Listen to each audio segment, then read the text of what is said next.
ابھی میں پرسوں ایک جگہ پر گیا پربھنی، تو کچھ نوجوان علماء تھے. ان نوجوان علماء نے زبردستی میں نہ کہا اتنا دور کیسے آنا، لیکن لے گئے وہ لوگ. کہا کہ ہم نے رمضان کے بعد اعلان کیا کہ 6 سال 7 سال 8 سال کی عمر کے جو بچے 40 دن تک نماز پڑھیں گے، ایک بھی نماز نہیں چھوٹے گی ان کو ایک سائیکل ہے.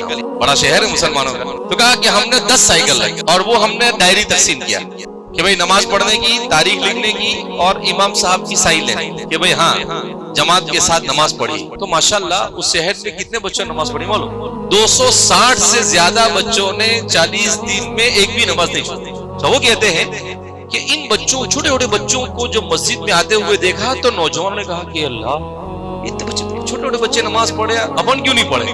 تو نوجوانوں نے بھی نماز پڑھنا کیا کر دیا، شروع کر دیا. گھر کے اندر میں ماں باپ کہے کہ یار بچے وہ ایسا کہتے کہ فجر میں نہیں اٹھایا تو دیکھنا پھر میری فجر نہیں جانی چاہیے. تو ماں باپ بھی اٹھے، ماں باپ بھی نماز پڑھے اور باپ بھی بچے کو نماز پڑھنے کے لیے آئے. اگر باپ نہیں اٹھے تو بولے ماں مسجد میں لے آ کے مسجد میں چھوڑ کے جا.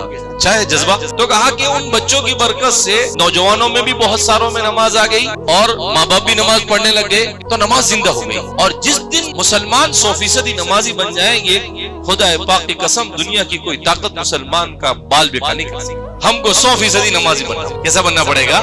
100%. تو انہوں نے پروگرام رکھا، 25 سائیکل تھی.